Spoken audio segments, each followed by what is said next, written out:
Halo, selamat pagi, selamat siang, selamat malam, pendengar dunia. Baik lagi sama gue Kiki di channel Dunia Bicara. Oke, jadi sebelumnya terima kasih untuk teman-teman yang sudah mau nonton video ini. Jadi sini gue bakal bahas sedikit tentang mitos-mitos yang berkembang, terus juga tentang kepercayaan-kepercayaan yang memang sering banget kita dengar gitu. Sering banget kita dengar, sering banget kita ceritain bahkan, atau bahkan ada yang pengen banget bahas ini tapi kayak takut atau gimana bertanya-tanya. Slow.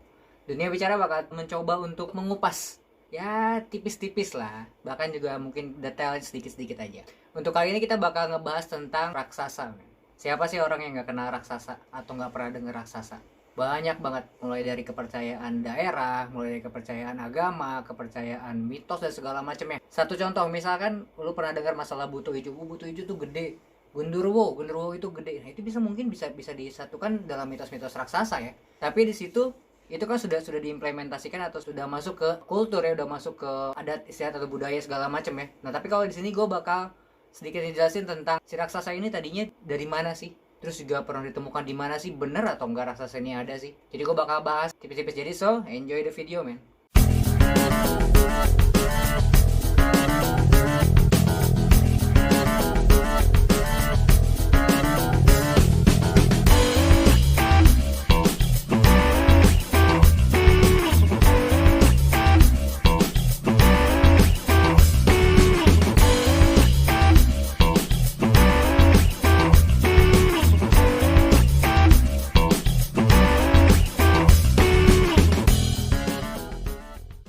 Buat yang pertama kali, gue bakal bahas dulu si pengertian si raksasa sendiri ya. Karena raksasa sendiri kita taunya cuma gede aja bro, udah gede, gede raksasa. Lu jangan macem-macem yang gede itu selalu raksasa, gede nggak selalu raksasa men. Jadi raksasa di sini dalam pengertian bahasa Indonesia, kosakata bahasa Indonesianya itu dipakai buat istilah untuk menyebutkan sesuatu yang lebih besar daripada ukuran normal atau ukuran pada umumnya gitu ya. Kata raksasa sendiri sebenarnya dalam bahasa Indonesia itu berasal dari raksasa pakai H. Jadi sah. Berarti udah pasti sah lah dia. Terus dalam bahasa Sanskerta itu yang berarti kejam. Raksasa adalah makhluk mitologi dalam mitologi Hindu khususnya. Itu dalam kesusastraan Hindu yang datang ke Indonesia. Jadi sebelumnya itu dari ajaran Hindu dulu, datang ke Indonesia, muncullah istilah raksasa untuk pertama kalinya, terus masuk ke apa ya, kamus bahasa Indonesia, jadinya raksasa. Terus kemudian kesusastraan tersebut diangkat menjadi pertunjukan wayang. Nah ini kita udah pasti.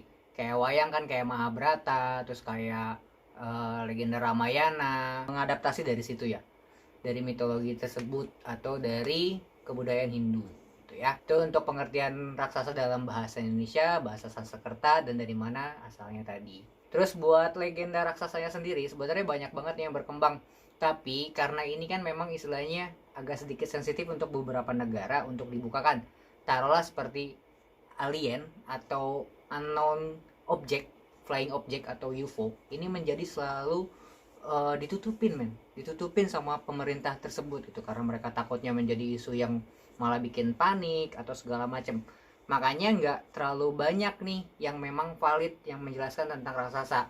Kayak di sini gue bakal jelasin sedikit tentang raksasa di berbagai versi. Pertama itu, si raksasa sendiri sering muncul dalam mitologi dan legenda itu sebagai makhluk yang berukuran besar, itu udah pasti. Terus dia punya kekuatan yang menakjubkan, ya udah pasti ya, karena dari bentuknya sendiri atau dari ukurannya sudah lebih besar dari manusia pada umumnya gitu. Terus di Yunani sendiri itu ada muncul karakter namanya Gigan dan Titan. Kalau bahasa Indonesia, pengucapan bahasa Indonesia gitu, Gigan dan Titan. Kalau bahasa Indonesia mungkin Titan kayak gitu ya.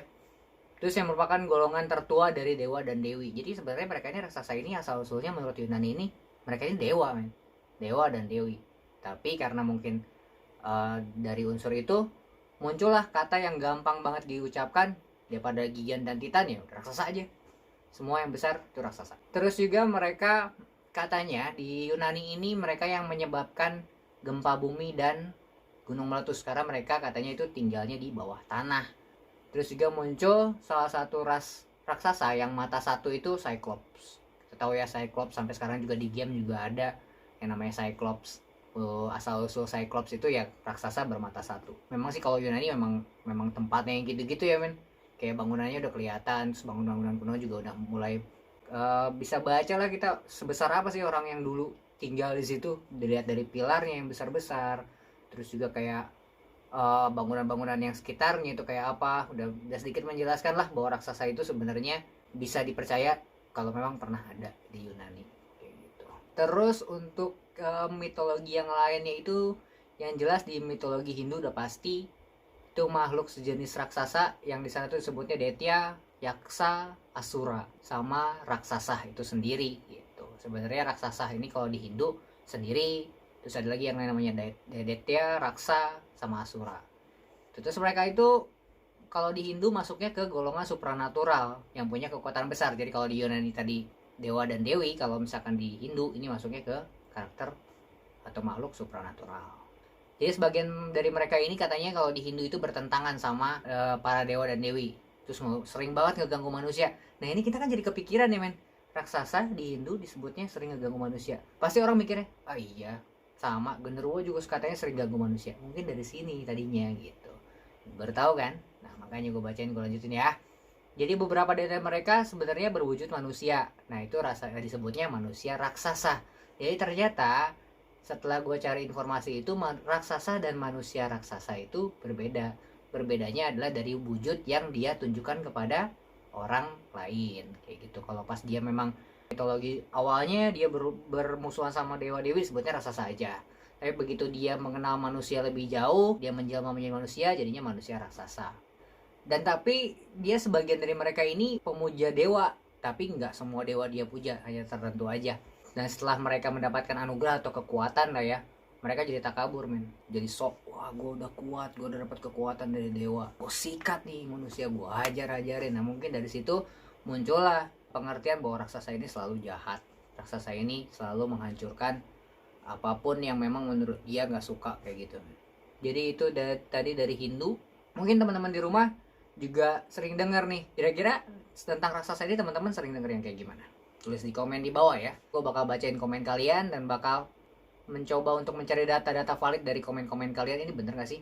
Oh bisa mungkin sama nih unsurnya, cuma mungkin kamu dengernya itu tidak secara detail kayak gitu ya. Terus ada lagi di Skandinavia. Nah ini beda lagi nih. Dia munculnya juga sama, raksasa ini bentuknya besar, lebih tinggi atau lebih besar dari ukuran manusia biasa, tapi disebutnya Jotun kalau di sana. Sama nih, makhluknya makhluk supranatural juga. Terus sikap mereka ini bertentangan sama Aesir dan Vanir. Nah disebutnya dewa-dewi itu Aesir dan Vanir. Namun kadang mereka menjalin hubungan dan menikah. Nah ini mungkin yang nyebabin mitos yang katanya evolusi manusia dari besar kecil ya kita nggak tahu ya, tapi bisa disebut mitologinya menjalin hubungan dan menikah dengan manusia tentunya. Terus terdapat beberapa macam raksasa atau Jotun disebutnya ya kalau di sana. Kayak misalkan raksasa es, raksasa api, dan raksasa gunung. Jadi mereka mungkin raksasa yang tinggalnya di es disebutnya raksasa es itu Impursar. Raksasa api disebutnya Eljonar. Segala macam lah ya, sama raksasa gunung segala. Nah kalau misalkan di Skandinavia ini mungkin lebih kebilang masing-masing raksasa punya tempatnya masing-masing. Ada yang di es, ada yang di gunung, ada yang di api, atau mungkin unsurnya beda-beda. Kita nggak tahu ya. Tapi yang jelas itu beberapa mitologi yang berhasil gue kumpulin datanya. Terus melalui mitologi itu sih gue kalau misalkan menurut ngikutin hayalan gue kayaknya memang masuk sih ya antara mitos sama yang gue lihat gitu di TV segala macam, dibikinin filmnya, dibikinin gamenya, ada unsur nama-nama yang sama yang di mitosnya. Kayaknya memang mereka sudah tahu nih, baca juga mitos itu untuk diimplementasikan ke objek-objek yang ada sekarang gitu. Nah ternyata dari mitos itu dibuktikanlah dengan bukti-bukti nyata yang ditemuin sama arkeolog pintar zaman sekarang gitu. Jadi ada satu raksasa ditemukan di San Diego ternyata. Nah, pasti kan kalau yang kayak gini nggak mungkin langsung setuju. Ah itu bukan raksasa. Ah ini bukan. Ini cuman manusia dengan memiliki beda gen. Jadi dia jadinya gede. Gigantropus gitu kan. Kayak yang kita sering baca di sejarah gitu ya. Tapi mereka mengklaim kalau ini memang raksasa karena bentuknya mumi. Bentuknya mumi berbentuk raksasa. Setelah diukur, ukurannya itu 2 kali lipat lebih besar, lebih tinggi dari ukuran manusia biasa. Terus mereka mengatakan kalau manusia ini masuk dalam rasnya raksasa lah, Nephilim kalau mereka sebutnya. Tapi ya gitu, balik lagi karena manusia itu nggak cepat percaya, mereka nopik hoax katanya. Jadi karena beberapa juga yang menciptakan menggabung-gabungkan antara cerita arkeolog yang menemukan artefak ini dengan foto-foto editan itu sih yang bikin jadi kesimpang siuran ya. Terus selain itu bukti nyata lainnya pada tahun 19 atau 1885 peneliti Amerika juga berhasil menemukan satu bukti otentik. Nah, ini lebih keren lagi tentang manusia Nephilim atau manusia raksasa. Mereka menemukan mumi Martindale namanya. Terus fisiknya sama nih kayak yang pertama mereka temuin. Gede, tinggi, ukurannya nggak wajar. Terus juga mereka membuktikan kalau itu benar gitu. Gue nggak mau lagi, gak dipercaya men. Wah, ini kita nemuin ini tapi kita nggak dipercaya. Akhirnya mumi ini berhasil, satu-satunya mumi yang berhasil disimpan di Museum Ripley di Amerika Serikat. Jadi kapanpun orang yang tidak percaya pengen lihat mumi besar ini atau mumi raksasa ini bisa datang langsung ke Museum Ripley di Amerika dan buktikan kapanpun mereka pengen lihat raksasa itu ada atau tidak gitu ya. Itu dua penemuan yang menurut gue udah mulai ada nih. Dari yang pertama nggak dipercaya, tidak ada buktinya, yang kedua ditemuin lagi dan mereka bentuknya sama mumi, terus mereka simpan di Museum Ripley. Terus lagi ada penemuan raksasa lagi di Kentucky, Amerika Serikat. Jadi kerangka yang ditemuin di Kentucky ini beda, ditemuinnya itu nggak terkubur dalam tanah tapi diketemuinnya di gua, di sebuah gua berukuran besar. Terus sayangnya posisi rangkanya ini ngeringkuk men, dia nggak lagi telentang tapi posisinya ngeringkuk. Jadi peneliti itu susah buat nentuin tinggi pastinya berapa sih tingginya si kerangka ini gitu karena posisinya ngeringkuk.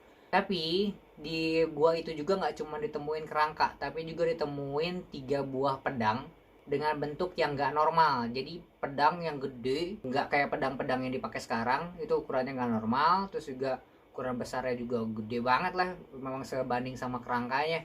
Terus jadi mereka nyimpulin kalau pedang ini memang satu kesatuan sama kerangkanya. Jadi kemungkinan kerangka yang ditemukan itu adalah si raksasanya menggunakan senjata pedang ini. Gitu. Jadi itu data-data yang berhasil ditemukan. Untuk yang lainnya masih gue nggak berani bahas karena masih nyambung sama hoax ya, masih banyak juga kayak foto-foto yang editan Photoshop. Terus juga ada satu petani tembakau di Amerika Serikat supaya viral dia nyuruh orang buat bikin patung sebesar raksasa lalu dipendam dalam tanah. Setelah itu dia seolah-olah menggali tanah itu dan menemukan kerangka raksasa. Lo baca deh. Nah itu nanti kita bahas lebih detail lagi dalam versi yang berbeda kenapa raksasa ini ada dan memang bukti bisa nggak sih raksasa ini atau pernah nggak sih raksasa ini dibahas di kitab-kitab tertentu atau di jurnal-jurnal tertentu yang memang valid. Nanti kita bahas di video selanjutnya. So itu aja yang bisa gue bahas kali ini. Semoga kalian menikmati pembahasan gue. Kalau misalkan ada yang kurang-kurang atau kalian mau nambahin, kalian bisa komen. Kalau lo suka sama video ini jangan lupa like, jangan lupa subscribe untuk mengetahui kapan kita upload selanjutnya. Karena ada lonceng sebelah kanan, kalian tinggal klik aja. Jadi kalian bisa langsung dapat notifikasinya dari YouTube kita. Oke? So you hope you enjoy man. Thank you. Bye.